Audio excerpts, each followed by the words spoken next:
नमस्कार, स्वागत है आपका। और अंतर्राष्ट्रीय बाजारों की बात करें तो यहाँ पर मार्केट्स में खाने के तेल की कीमतों में गिरावट देखने को मिली है। चाहे पाम हो, सोयाबीन, सभी में दबाव है। क्या है कारण और इस गिरावट का भारत में किस तरह का इम्पैक्ट बनता हुआ नजर आ रहा है? और जो इंटरनेशनल ट्रेड कंसर्न्स हैं, स्पेशली चाइना को लेकर, जिस तरह से रिटेलिएटरी टैरिफ्स में हमने लगातार बढ़त आते हुए देखी है, किस तरह से इंडिया उससे अछूता है या इम्पैक्टेड है, इस पर बात करने के लिए हमारे साथ एशिया पाम ऑयल अलायंस के चेयरमैन अतुल चतुर्वेदी हैं और साथ ही सोपा के ईडी डीएन पाठक।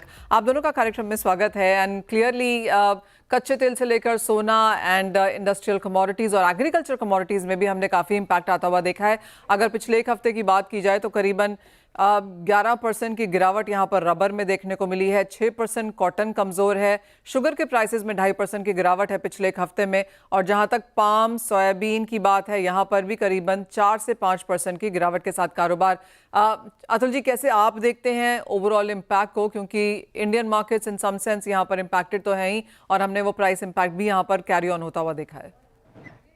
देखिए, आज की तारीख में जो भी इम्पोर्टेंट है वो केवल मैक्रो रह गया है।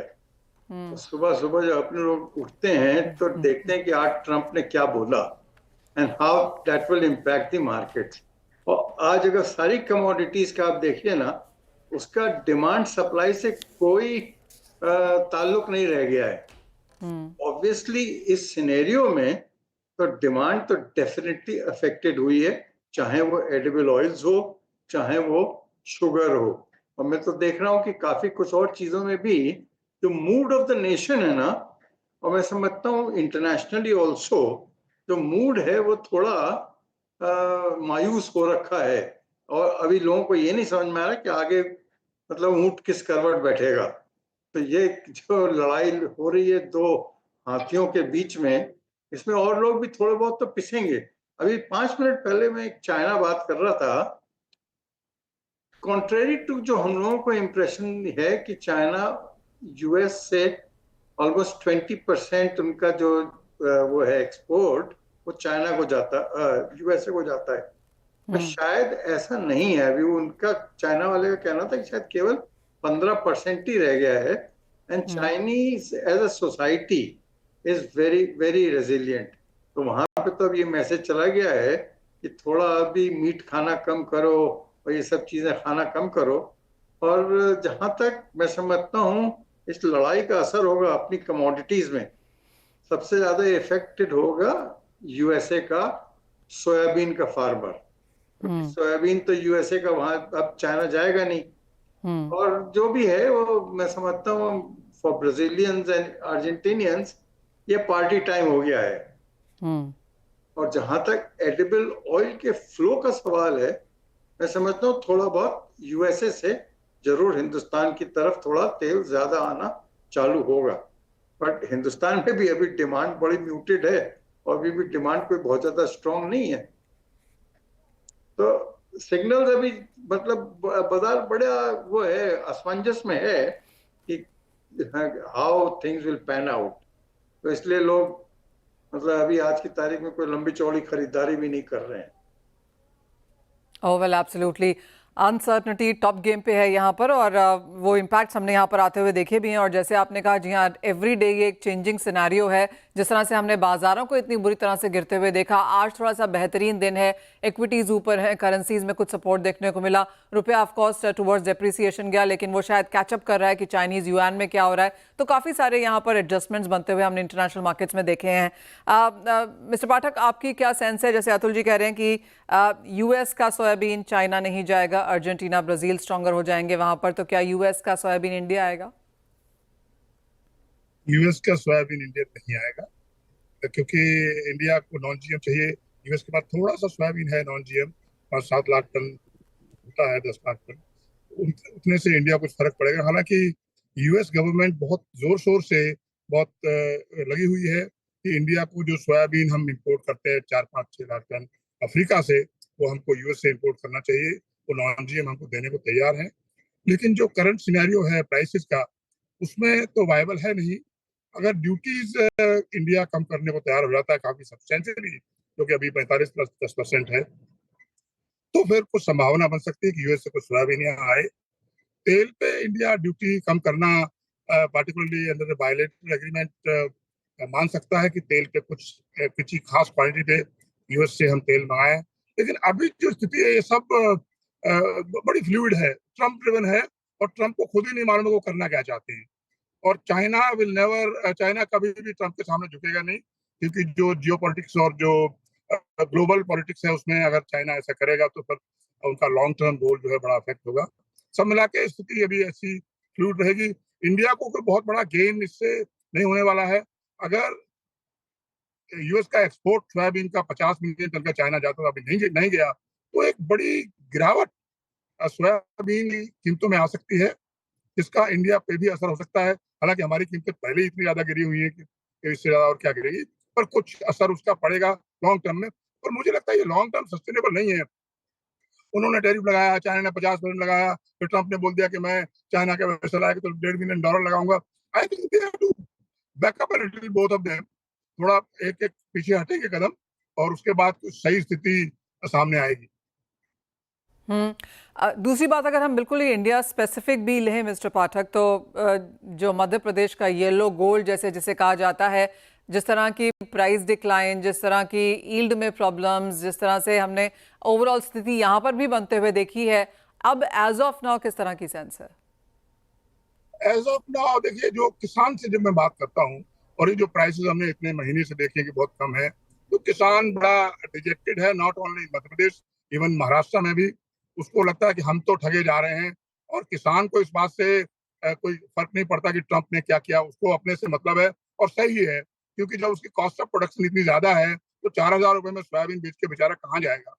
तो कुछ डिमांड सप्लाई रही पहले, अभी ट्रम्प जी बीच में आ गए हैं, तो मुझे लगता है सोयाबीन की सोइंग कम होगी। It could be a blessing in disguise कि सोइंग कम होगी तो उपज भी कम होगी, तो हमको अगले साल फिर शायद प्राइसेस को बेहतर देखने को मिले। सोइंग कितनी कम होगी ये अभी कहना बड़ा मुहाल है, लेकिन मुझे लगता है कि एरिया सोयाबीन का कम होगा। और ये बड़ा एक डेंजरस ट्रेंड है, क्योंकि अगर किसान सोयाबीन से विमुख होना शुरू हो गया तो फिर जो हमको प्रोटीन चाहिए होता है करीब 80-90 लाख टन पर ईयर, जिसकी कीमत 60-70 लाख 70,000 करोड़ है, वो कहाँ से आएगा? वो हमको फिर इम्पोर्ट करना पड़ेगा, क्योंकि वो डिमांड तो रहेगी पोल्ट्री की। इसलिए वेल, जरूरी है एब्सोल्युटली। कि सोयाबीन की खेती हिंदुस्तान में होती रहे। जो बड़ा मुद्दा है, जो अतुल जी हमेशा उठाते हैं कि उपज बढ़ानी चाहिए, उस पर काम करने की जरूरत है। अभी देर आए दुरुस्त आए वाली बात है, अभी तक नहीं किया तो आप कर लें।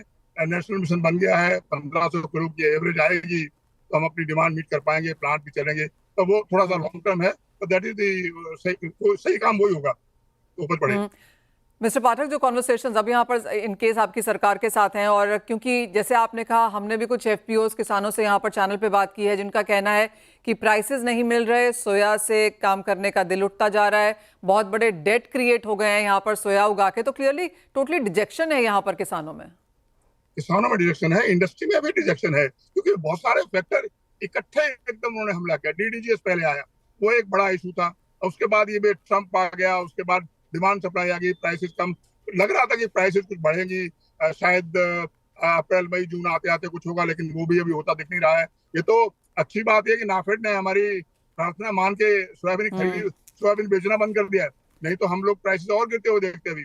इसलिए एक 2 हफ्ते में प्राइसेस करीब 2,000 रुपए टन बढ़ी हैं, और शायद ऐसा रहेगा तो बुआई का टाइम आते आते कुछ प्राइस और फर्म अप हो सकती है। हालांकि मैं प्राइस पे कोई ज्यादा बात नहीं करना चाहता, लेकिन ये रहेगा ऐसे ही। एमएसपी तक प्राइस पहुंचने की मुझे अभी कोई उम्मीद नहीं दिखाई दे रही करंट सिनेरियो में। क्लियरली काफ़ी एक बहुत गैप डाउन है यहाँ पर प्राइसेस देखा जाए तो। और अतुल जी, जैसे मिस्टर पाठक कह रहे हैं कि ऑफ कोर्स काफ़ी सारी कंसर्न्स हैं यहाँ पर, एमएसपी तक भी इस साल प्राइसेस पहुंचे, उसकी भी एक्सपेक्टेशन नहीं है, आगे जाके बुआई भी कम होगी, तो clearly soya as a whole के लिए कोई कहीं से भी कोई अच्छी खबर नहीं आती हुई।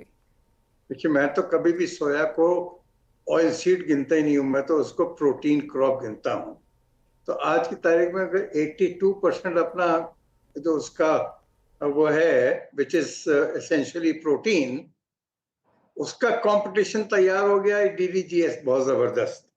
और मक्के के अंदर किसान को अच्छा सॉलिड पैसा मिल रहा है विज़ावी सोयाबीन। तो किसान का अगर डाइवर्ट होगा तो मैं समझता हूँ मक्के के ऊपर डेफिनेटली डाइवर्ट होगा। तो कहीं ना कहीं हम लोगों को बोलते बोलते भी थक गए हैं कि डीडीजीएस के लिए कुछ अगर अपने नहीं करेंगे तो डेफिनेटली सोयाबीन 10 साल के बाद ये कहा जाएगा कि हिंदुस्तान में सोयाबीन पैदा होता था, तो ये definitely it's not a good signal और ये सही सिग्नल है नहीं। तो इसकी तरफ कुछ ना कुछ तो तवज्जो देनी पड़ेगी। और मैं तो आज 40 साल पहले सोयाबीन इंडस्ट्री में आया था, तब भी 1 टन से कम की पैदावार थी पर हेक्टेयर, और आज भी मैं समझता हूँ 900 किलो से ऊपर नहीं है। तो कहीं ना कहीं अगर 12 मिलियन हेक्टेयर अपने सोयाबीन को दे रहे हैं और पैदा कर रहे हैं केवल लेस देन 12 मिलियन टन, तो कहीं ना कहीं गैप तो रहा है big time in terms of our yields. आज वर्ल्ड पैदा कर रहा है 3 टन और हम लोग पैदा कर रहे हैं लेस देन 1 टन। तो कहीं ना कहीं जो वो देनी चाहिए थी मतलब तवज्जो, वो नहीं दी गई है।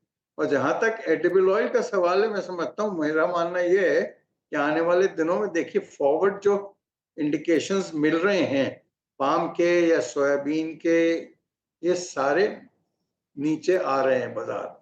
तो मैं नहीं समझता कि कोई ऐसा है कि बाजार हिंदुस्तान में या कहीं भाग जाएंगे, और ये जो अनसर्टेनिटीज हैं ये भी बाजारों को अभी ऊपर बहुत ज्यादा चलने नहीं देंगी। और जहां तक यूएसए से आने का सवाल है, बीन्स तो अभी नहीं आएंगी क्योंकि बीन्स तो हिंदुस्तान आज भी जीएम के खिलाफ है। पर ये जो सोयाबीन तेल है वो मैं समझता हूँ डेफिनेटली यूएसए से आएगा और आना चालू हो भी गया है। ऑल राइट, तो क्लियरली यहाँ पर सोया की जहाँ तक कंसर्न्स हैं कम होती हुई नहीं लग रही हैं।